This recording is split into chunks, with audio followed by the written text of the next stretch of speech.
What's up, everyone? Eric Rossi, the guy with the eye here. We have an announcement today. It's not fully official yet. I'm not going to be around when it becomes official, but we are getting an upgrade to the Olympus OEMD EM10 Mark II Micro Four Thirds camera. This came out in January of 2014, so it has been quite some time.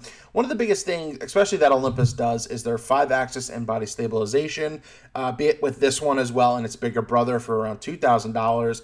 It's a fan favorite for a lot of people who are invested in the 4/3 market. And that's what the M3, the Mark III is going to be as well. It's not getting a huge boost in regards to something really different. It's still having the 5-axis in-body, but we'll cover that in a second. But right now, you can get the Mark II for $650, just kind of giving you the price range on everything.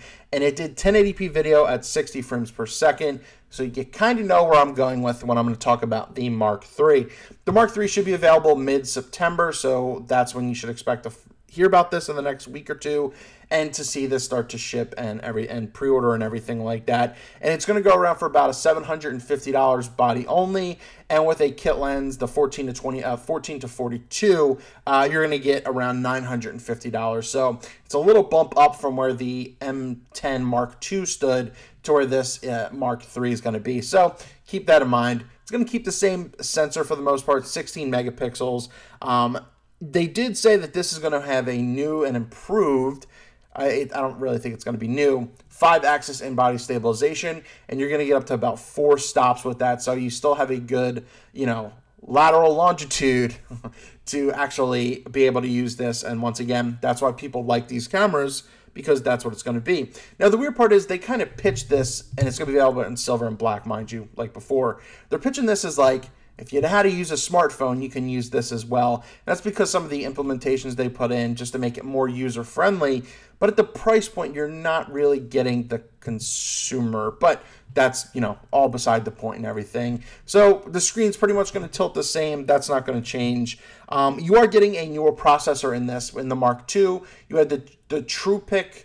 You had the TruePic V2 processor, and now you're getting the V3. And that's going to help with autofocusing and obviously a bunch of other stuff. It's also going to, this also has 121 contrast autofocusing points, but it's going to have a full screen coverage. So Canon, are you listening out there? You're not just going to group things in the center. This is actually going to cover everything throughout the entire scene.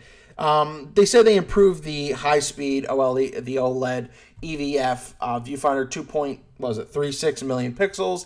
And I guess really the biggest note, besides a couple little button movements and everything like that, is that the Mark III will be doing 4K video at 30 frames per second. So you're not getting the 60 that I know people love and everything like that. But what do you expect from a camera like this? But if you want 4K video, that's going to be the move. So be it it's a very similar camera with very minimal upgrades, besides 4K video and probably faster autofocusing from 3 years ago at this point to now. Is it a huge jump? No. It's probably, if you're a Mark II owner, do you think you should probably get something like this?